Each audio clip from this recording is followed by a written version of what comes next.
time. I will work very hard to inform and entertain you. I want this to be the most fun political YouTube channel out there, and I think we're on the way to doing it. I get a lot of really positive feedback, and I'm making some investments in the channel behind the scenes to improve things. I've got some interviews lined up, and I've got a huge project that I was hoping to finish today, and I'm almost there. I'm about 2/3 of the way done. Unfortunately, we did not quite get there, but I'm looking forward to having that out. It's something I'm very excited to share with all of you. But so in the meantime, this show, Radio Free Armageddon, is more like a podcast. I'm just going to discuss current events, and eventually what I'd like to do is announce that I'm going to be doing this live on Facebook or Gab or something like that, so that people can leave comments about what they would like me to talk about. But at the moment, I don't have quite enough subscribers for something like that. There's only 321 of us as of the time of this recording, which growing by leaps and bounds. 20 new subscribers just over the last couple days. So if you dig this kind of stuff, I would really appreciate it if you'd share it with a friend, because I really want to open things up and make it more interactive as there's more of us online at any given time. But today I just want to talk about, there is a fascinating video that I highly recommend that you seek out. It was created by Milo Yiannopoulos, and it is about Julian Assange. Now, I have known that there have been theories floating around that Julian Assange is either dead or in custody, but there's been other things going on, and it didn't seem to me from a high level as if there was that much to it, so I wasn't paying that much attention. But this video lays out the entire case for it from beginning to end, with an overview of a lot of the things that have happened to Julian Assange over the last, year, 8 months or so. And it is extraordinarily compelling. Now, I don't want to rehash the content of the video. I want to analyze it and discuss it. So if you haven't seen it yet, I highly recommend that you pause and go watch it. I'm going to put a link in the description. It is on Milo's Facebook page, and there's some people hosting it on YouTube too, so it's not hard to find if you want to seek it out. Okay, so from here on out, I'm going to assume that either you have watched the video or that you're familiar enough with the situation that you don't feel like you need to rehash. But I'll be honest, this video convinced me. I haven't thoroughly checked into every detail of it yet, but I already knew a lot of what was there. And a few of the things that I hadn't seen before, I looked up to verify, and they seem to check out. So even if one or two of the other details ends up being wrong or exaggerated, that's okay. I still feel convinced, and I was deeply moved by it. In fact, I actually wept a little bit. Julian Assange is, or was, really trying to help. I'm more than convinced of that now. He managed to be enemies of both the Bush family and the Clinton family. And so he has earned my respect and admiration. And this made me reflect on things. I'm getting a little uncomfortably close to 40.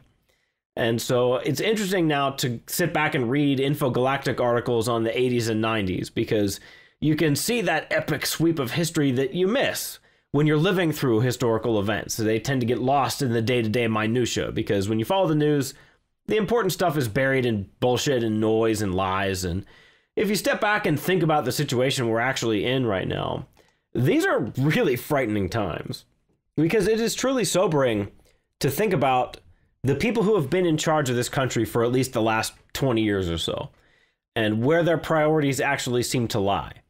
Because Democrats, I think, are starting to just now figure out that Barack Obama was their George W. Bush. Because you remember what happened? George W. Bush ran for president, saying that the previous president wasted too much money and misused the military, and he was going to fix everything.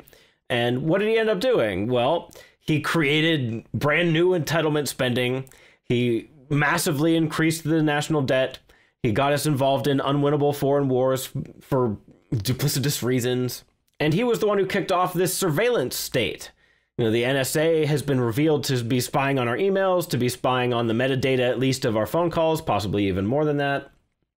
And so Barack Obama came in as the change candidate. He was going to roll all of this back. Do you remember how the left used to be infuriated at George W. Bush's foreign policy?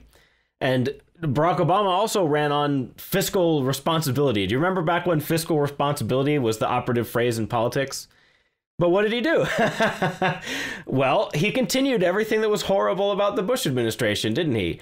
In fact, foreign policy worsened under Obama. The violence in the Middle East spread to several other countries, and the deficits only increased. Barack Obama added more to the national debt himself than all previous presidents combined, including George W. Bush, who he ran so adamantly against. And Everybody was creeped out by the surveillance state stuff. I remember that when Obama got into office at first, among the few bright spots that I saw in that was that at least his fan base is pissed off at things like the fact that we get groped at the airport. But these things worsened under Obama. They didn't get better. And Obama began systematically prosecuting whistleblowers in a way that, I mean, the Bush administration wasn't the friendliest. It wasn't the most transparent and honest. But man, Obama has been far worse. And then I don't recall the Bush administration being revealed to have abused the FBI the way the Obama administration has. And not the FBI, I'm sorry, the IRS. Although the FBI too, come to think of it, seeing as how political figures don't get prosecuted in the Obama administration, and how probably things like that happened under George W. Bush as well. I was pretty young during a lot of that stuff. But in any case, it seems to me that the Republican Party became dominated by the Bush family and their flunkies, and the Democratic Party became dominated by the Clintons and their flunkies, and they seem to have something on Obama because he seems to be on a leash somehow. But it seems to me that politics had become a lot like a rivalry between two sports teams. You know, I grew up in Pittsburgh, and everybody around me was a massive Steelers fan. I'm not really big into sports, but I grew up watching the Steelers and the Cleveland Browns in this hateful rivalry that goes on between these two cities. And every game between the two of them is a knockdown, drag-out fight. It's just a brawl. And even when neither team is particularly good, the game between the Steelers and the Browns is usually pretty entertaining. But the thing with that, though, is that football players have a lot more in common with each other than they're ever going to have with us. And so these players that play so hard against each other, really, in a heartbeat, any one of them would probably drop everything to work in the other city for an extra $5 if the opportunity came up. You know, they're just free agents moving back and forth, because really all the sports teams, for as hard as they fight against each other, they're all part of this larger construct, the NFL. And that's pretty much exactly what was happening in American politics up until the last year. And everybody was vaguely aware of this. The phrase, "there's not a dime's worth of difference between these two parties," is something that I've heard many times in my life, usually from disaffected libertarians or conservatives who are angry at Mitt Romney and John McCain. And I've always sympathized with that, but I guess maybe I was naive. It always seemed to me that there was enough of a difference to make it worth holding my nose and voting for the Republican under ordinary circumstances, although really that's because I wasn't paying as much attention to the foreign policy angle as I should have.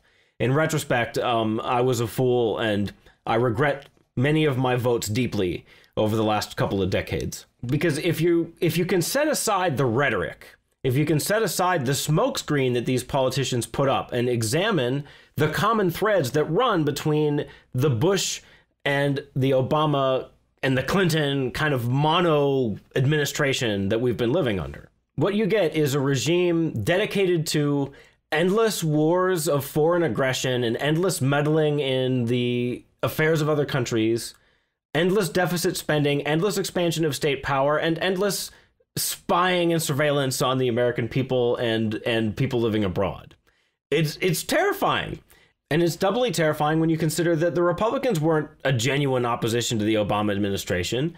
They didn't use the process the way they could have to slow things down and to block the most dangerous elements of his agenda. They didn't do a very good job of representing the needs and wants of their constituents in Congress in any way, shape, or form. And they failed to take a proper stand against the corruption. They didn't punish anybody in a meaningful way over the misuse of the IRS. They haven't punished anybody in a meaningful way over the rigging of the primary system. That's got to be illegal, right? I mean, obviously the Democratic Party is a private institution, and I suppose they can run it any way they want to, but clearly crimes have been committed. And pre-Trump, nobody was taking a look at any of this stuff. Everything was just sliding. And the real reason is because the Republicans are in on all this stuff too.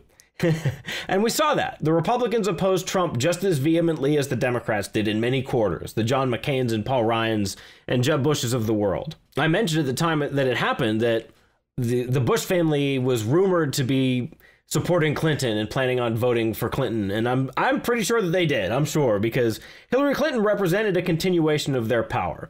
The Republicans under the Bush complex, the Republicans accepted the fact that they were going to be a second place party, a regional power only in a certain few places away from the big cities. And their plan was just to leverage that in order to make sure that they had all the sweetheart deals and were in on all of the corruption. Because I know that Peter Schweitzer has just recently become popular among Republicans because of Clinton Cash, which is an excellent book. And if you haven't read it, go check it out. But that's not the only book that Peter Schweitzer wrote. He also wrote a book called Bush Bucks, which covers how the Bush family is involved in some similar kinds of corruption. And he also wrote Extortion, which I highly recommend. Extortion turned me into an anarchist. Extortion was one of several books that ended up driving me even away from libertarianism and minarchism and towards actual anarchy, because it pulls back the curtain and shows you the way that these people use and misuse and abuse the government in order to enrich themselves in really disgusting and painful ways, in destructive ways that are incredibly destructive to our society and to the lives of individuals. And so Donald Trump has represented the first genuine threat to their power that has been presented in a long time. And they fought hard against him. They united against him in some ways that, in retrospect, should have been predictable, because they have fought back against other threats to their power in similar ways. And this is something that I discovered while I was researching for the big video that I'm making in the background. And that is that Trump isn't the first person to have faced this kind of opposition. He's only the most recent, and he didn't quit. Most of the people who were faced with what Trump survived against have quit. They gave up. And I'll give you a few examples. The previous businessman who tried to get into politics and change things as an outsider that I can remember was Herman Cain. I was actually a Herman Cain supporter. There were elements of his campaign that I didn't like. I didn't like his 999 plan, for example, because he was planning on introducing a new way for the government to tax. He was basically introducing a consumption tax. I mean, in combination with dramatically reducing other forms of taxation, and it would have been revenue neutral, or actually it would have turned out to be a slight tax decrease if I remember correctly. But in any case, it doesn't matter, because as soon as he began to get traction, what happened? Baseless sex accusations began to come out in the media, and he started to look like a fool. And it happened over and over and over again until he finally dropped out. And he remains adamant to this day that they were all baseless. And having seen what happened to Donald Trump and the way that those women's stories collapsed under scrutiny, I have a tendency to maybe believe him. It seems like a very believable story to me. And even he wasn't the first one, because who was the big businessman who tried to get in and change politics before that? It was Ross Perot. Ross Perot was Trump before Trump in many significant ways. I never quite forgot about Ross Perot, and I went back and started reading about him in the wake of the Trump campaign. And you know what I discovered? It's in his Wikipedia article or in his Infogalactic article. Go read about it. Ross Perot. Remember how he mysteriously dropped out of the race out of nowhere for no apparent reason? Well, he talked about later why that happened. He said that he was blackmailed by members of the Bush family, that they approached him with some doctored photographs of his daughter that they were going to release and try and spoil. She was about to get married. And the goal was they were going to ruin her wedding by embroiling her in a horrible sex scandal. And that Ross Perot decided to drop out because he couldn't bear putting his daughter through that.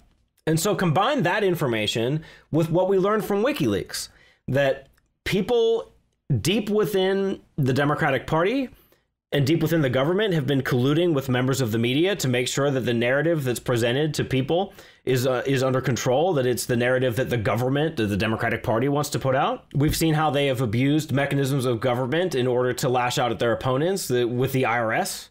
We've seen them flatly rig elections. They rigged the primaries completely to make sure that the candidate that they chose got into power. In order to protect themselves from having their communications exposed through the Freedom of Information Act, they have been keeping their communication on private servers. We have a conversation between Hillary Clinton and Colin Powell, and they explicitly state that that's their intent, is to make sure that we, the constituents, don't see their communications the way that we are entitled to by the law.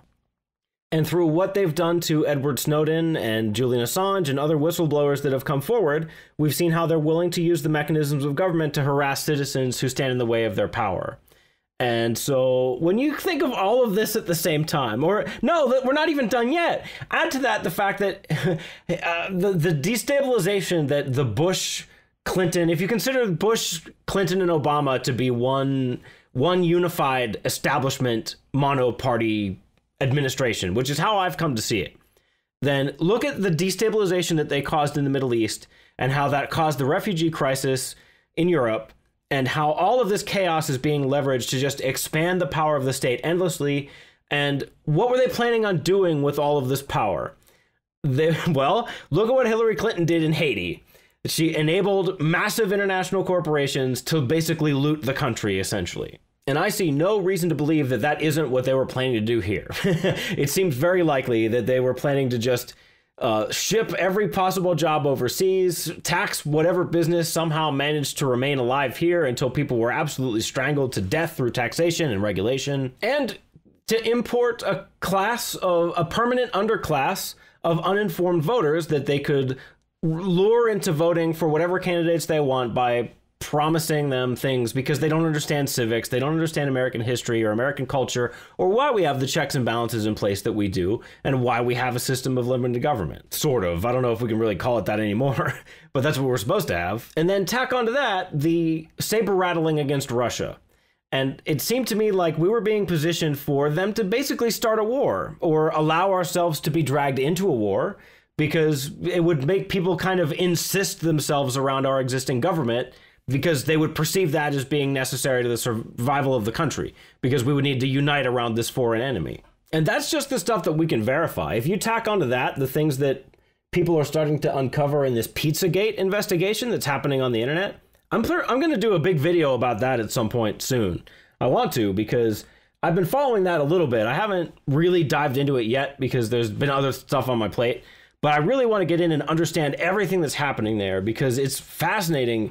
Some of the detective work that I'm seeing floating around, assuming that it holds up, and it might not, I may well end up having to do a debunking video, and I will make one. I know that some of my subscribers would be pissed off if that happened, but you know, it could just as easily be maybe this is all just really weird art stuff. Like, I'm into death metal. And if somebody went and examined the lyrics of death metal songs that I listen to, or that I've written as the vocalist of several death metal bands in my time, you could come up with some pretty creepy stuff from that, I'm sure.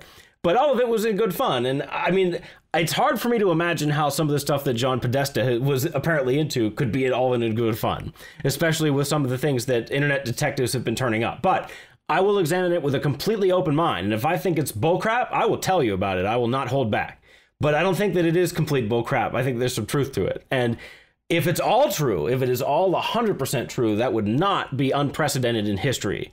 The decadence of political leaders throughout human history is unbelievable. I mean, go look up Caligula or Henry VIII and people like that. And that's because at the end of the day, political leaders are drug addicts.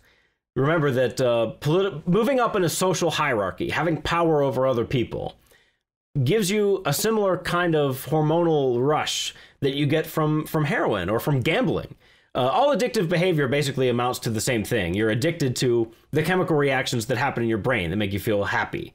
Usually, people that fall into that kind of circumstance have some kind of personal deficit in their own lives. They're unhappy, and so they get addicted to a behavior that gives them the happy chemical reactions that they don't get from their interpersonal interactions. So when you step back from all this and realize that we were one election away from probably permanent rule by drug addicts who abuse the mechanisms of government to lash out at threats to their power, people who rig the media through their relationships to reporters who are friendly, people who got us involved in self-aggrandizing wars of foreign aggression for no apparent reason. And ultimately, when push came to shove, these people were willing to just straight up rig elections. And so even if Donald Trump ends up being an enormous disaster of a president, at least he doesn't know how to rig an election. You know what I mean? We could vote him out if we have to. But it does seem to me now, in retrospect, that we were right on the brink of losing the country permanently. And I don't just say that because I dislike the Democrats. It isn't just Hillary Clinton. The Republican establishment was just as dangerous. It was all part of the same whole. And there's a lot of things about Trump's policies that I agree with, but there's a lot of things that I disagree with too. But ultimately, what made him worth supporting, why I was so proud to come out and support him, was because he is the best chance that we have ever had for real change. Donald Trump, I'm convinced that he's smart enough to know what he was getting into when he started. And the fact that he did it anyway, and the fact that he was willing to stand up to these people, he's really, again, like Julian Assange, Donald Trump has earned my respect and earned my benefit of the doubt to a point. And you'll notice that I haven't been panicking and freaking out on my YouTube channel. Some people are passing around these FUD articles where people are complaining about Bannon or complaining about Sessions or whatever. Sessions, for example, he has kind of an old white man's opinion about marijuana, for example. I'm really passionate in my opposition to the war on drugs. And I'll be straight up honest with you, it's because of my time as a musician. I've spent lots of time with potheads, both recreational and medicinal. I've known many people who smoked marijuana daily just for fun, just because they're artists, just because they were into it, and they were fine, functional human beings who I was happy to interact with. They were no danger or threat to society. And then on top of that, I've also known some people who were using marijuana medicinally to find relief from chronic health problems that they were experiencing, and it was the best option that they had tried. And it really makes me sick in my stomach that people like that are treated as criminals in my society. And then especially when you tack onto that the fact that really it gets used to harass young black men. One of the reasons why young black men are so overrepresented in prison populations is because of nonviolent crimes related to the war on drugs, and also it tends to draw people into the world of the more violent side of the drug industry, because you can't just buy this stuff at Walmart. You're already going outside the law. You're already proving that you're willing to go outside the law if you're working as a drug dealer or a distributor or manufacturer. And yet, if you had gone back in time and told me that Donald Trump was going to put Sessions in as Attorney General, and that Sessions would begin a new reign of terror persecuting marijuana users, I still would have probably voted for Trump because of all the stuff that I laid out in this podcast today. What we were facing was so frightening. And I realize that there's lots of people who have grown frustrated with the concept of voting for the lesser of two evils, but I don't feel like that's what happened here. I feel like this was a time where it was necessary to just unite around the basics of defeating corruption and returning the government to a state where it was working principally in the interests of the American people and not in the interests of giant foreign corporations and not in the interests of illegal immigrants, quite frankly. But I have hope. I don't think that that's what's going to happen, because Trump has personally expressed doubts about the utility of the war on drugs in its current form. And when you consider that Canada is going for full legalization sometime next year, I don't believe that prohibition in the United States will be able to stand up under that strain. Once it's legal in Canada, it's going to be legal in the entire United States relatively quickly, I'm sure. But anyway, I'm certainly not down on the Trump administration just yet. I'm seeing a lot of FUD articles, fear, uncertainty, and doubt floating around, where there's a rumor that Donald Trump is going to have some cabinet pick, and you're not going to like it. Trump is selling us out. He's going to bring in Michael Bolton, and that's a Bush guy, and yada, yada, yada. And, well, first of all, those are just rumors. Trump hasn't actually picked John Bolton yet, although let's check. I'm going to check the Drudge Report right now, because wouldn't it be funny if I record this and put it out, and then, boom, big announcement, John Bolton in. But it doesn't look like it. It's not on Drudge.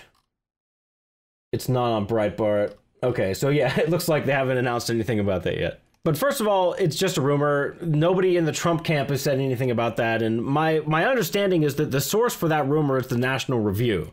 And that could just be wishful thinking. The article that it seems to have come from is speculation about who he might pick. And there's a section about John Bolton. But I think that's a fantasy by the National Review crowd, because those people are disempowered now. And I'm happy to see that. Good riddance, neocons. Bye-bye.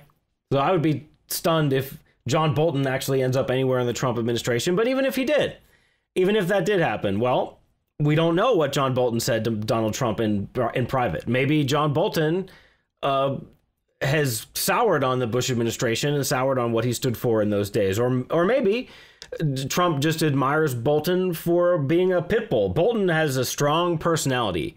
He did a good job of standing up to the UN on things that he ended up being wrong about, for the most part. But still, you can't deny that the guy has spunk. And maybe Trump just wants an attack dog in the position. I don't know. But until Trump actually starts doing stuff that I disagree with, he's got a wide benefit of the doubt from me, just because look at the alternative. It does seem to me that we have genuinely broken the monoparty establishment. And I'll give you an example of some good things that I saw happen. And these news stories were passed around as if they were supposed to make Trump look bad, but I didn't think they did. To me, these stories made it seem as if Trump is doing a good job, and that is he put Chris Christie in charge of the transition team. And Chris Christie apparently went on a binge where he just started randomly hiring lobbyists and Washington insiders in violation of one of Trump's principal campaign promises. And within 48 hours, Trump fired Christie, kicked him off the transition team, put Mike Pence in charge, and Mike Pence fired the offending Christie appointees. Now, that makes Trump look good as far as I'm concerned. He kept an eye on a subordinate who wasn't doing a good job, fired him, and corrected the problem immediately. He turned that around very quickly. And I saw that getting passed around as, well, see, trouble in the Trump administration. We got to hold his feet to the fire. And we do have to hold his feet to the fire. I will not become a Trump shill. I will never carry water for another political candidate again the way that I carried water for George W. Bush. Never. But at the same time, I'm actually relatively pleased with the way that things have progressed so far. Not perfect, but not certainly not all that bad. Certainly not worth regretting my vote.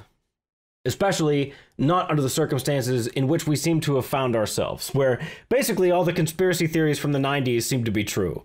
It's increasingly horrifying for me as I see that now they don't bother to deny that the Bilderberg group meets somewhere.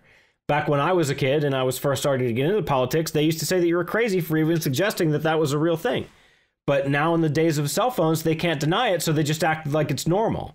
And that's another example of something that I consider to be very eye-opening. And now I'm the kind of person that if I speak a little bit too freely among my normie kind of friends, I'll get accused of being a conspiracy theorist. But, you know, I don't actually think that it is a conspiracy. I don't think that there's a smoke-filled room where all these people get together at the same time. I think it's mimetic. And if you're a new subscriber and you haven't watched my Dangerous Ideas video about mimetics, where I go into some of the stuff that Stefan Molyneux and Vox Day talk about with the observed R and K reproductive strategies that you sometimes see in human societies. I talk about how I think that's a mimetic construct and not a genetic one in that video. I'll put a link to it in the description. If you like to think about things like that, I think it's a good contribution to that discussion, and I would appreciate it if you would tweet it at Stefan Molyneux and Vox Day so that they might see it. But anyway, the political monoparty establishment is also a mimetic construct. These people just have a lot in common, and when they act in their own mutual best interest, that manifests itself from our ground level position as a horrible tyrannical government that's out of control that we have to send Donald Trump to Washington to fix. So very sobering. My watch of Milo Yiannopoulos' brilliant video about Julian Assange put all that into perspective for me, and I thought it was worth doing a Radio Free Armageddon episode about. And now I see that I've been talking for almost half an hour just about that. And if you've made it this far into the video, I really do appreciate it. Thank you very much. I hope that you find this enlightening in some fashion. I know that I enjoy putting these together, and I hope that there's people out there who enjoy listening to them. So most podcast type shows, they have a tendency to start off with silly, boring, obnoxious stuff, and then get into the good, fun, interesting political stuff in order to make you sit through the boring stuff. But I've decided to approach it the opposite way because I know that irritates me sometimes. So I've led with what I thought was the most interesting content. And so now, if you're still interested in sticking around, I'll just talk about a few fun things and some personal things. The first one I'll mention is that in addition to being an internet philosopher and political commentator, I happen to be the bass player and backup vocalist of one of the most popular bands in Pittsburgh, and that is Echoes Never Lie, a female-fronted heavy metal. We're kind of like Killswitch Engage, but with a female singer, basically. And it's a ton of fun to be involved with, and our shows are wildly entertaining. Before I was a member of this band, I was a fan. Some friends of mine are in it. Some people who were in other bands with me formed this band a while ago. And I was very happy that they would let me join on bass. And I've been having great fun with them. And we are releasing our first EP since I joined the band. 3 new songs that we recorded with me on bass. And it's very exciting. We're doing a show at Diesel, which is a club in the Pittsburgh area on the south side. I don't know if I have any fans in Pittsburgh for my political stuff. Pittsburgh is a blue city by far. Most people here, if I start talking about politics, they get mad at me real fast. But if by any chance somebody listening happens to be in the Pittsburgh area and you enjoy heavy metal, then I would be thrilled if you would come to the show and say hi to me. If somebody said that they came to the show because they happen to be from Pittsburgh, they happen to be a political fan, and they happen to listen to this video and make it all the way here, you must be somebody who really enjoys my content, and I would appreciate that. But I digress. Anyway, I think it would be a good time. You can find all the details on Echoes Never Lie's Facebook page. I'll put a link in the description for that. And let's see. The only other thing going on is I saw Doctor Strange over this weekend with my wife, and I found that movie to be quite enjoyable. As a white person who has traveled extensively in Asia, it brought back some fun memories. And I wish that it really was like that traveling in Asia. I wish that I had become a sorcerer and learned the dark arts and to travel through the multiverse via arcane sorcery. But unfortunately not. All that happened was I had a great time teaching English to children and pursuing my interest in foreign cultures and foreign languages and things like that. But anyway, good movie. I liked all the weird, trippy, psychedelic visuals. There's a lot of creative stuff in that movie, and so I'm willing to forgive some flaws. It has some flaws. Principally, you can tell that they were going for like a Guardians of the Galaxy kind of feel in the beginning because that movie was really successful, and then later it became very typical superhero-y story in terms of the story, where there's a villain that feels kind of tacked on and everything else. But in spite of that, there's so much weird, fun, creative crap in it that I really can't hold anything against it. I thought it was a fine film. I enjoyed it immensely, and I would like to watch it again just to get a better feel for it. And I felt like the final confrontation with the larger threat behind what first appears to be the main villain in the piece was very clever and creative and fun. It was an interesting way to approach having to defeat a cosmic level threat like that. And so that's pretty much all I have to say. I don't want to give a ton of information away with spoilers or anything, but I was looking forward to that one. Doctor Strange was a character that I was curious about, but the only thing I knew about him was that he's a wizard and that he gets involved in H.P. Lovecraft-esque adventures from time to time. And so I was intrigued, and I decided to let the movie be my introduction to the character, and I was pleasantly surprised. And I don't really have a ton of time to sit around reading comic books, especially now. The band takes up a lot of my free time, and now that I have this successful YouTube channel, this eats up a lot of my free time in a good way. I love doing it, and the reason why it eats up my free time is because it's so much fun. But in any case, I don't see much time for me to sit down and read comic books, but now I think I'm going to put some Doctor Strange comics in my to-read pile because I found it fascinating. And sometimes I wish real life was like that, although, in some ways I do see myself as a good wizard. Because if you think about it, political philosophers are kind of like wizards, because most people don't have the time and inclination to sit down and put this much thought and effort into these kinds of things. And so they rely on other people to do the research for them and to present the information in a way that they can understand. And there are many people out there who have used this for evil purposes. They have used people's trust badly. And I actually see it as a responsibility. Because I enjoy this and because I have the personality traits to make this engaging, I see it as a responsibility to use this to bring good information and to help people learn to see the world for as it actually is, and to learn to take everything with a sense of skepticism and to put thought into their politics instead of just accepting what they blindly hear from the political figures and get from the media, because we have now seen just how dangerous and unreliable those constructs actually are. So this was in my opinion, this was a long episode, but a good one. I had a lot of fun recording this one, and I hope that you had a lot of fun listening. And if you made it this far, thank you very much. I really do appreciate it. And as always, it is a harsh world out there, my friends. So please, please, please keep thinking. Bye-bye.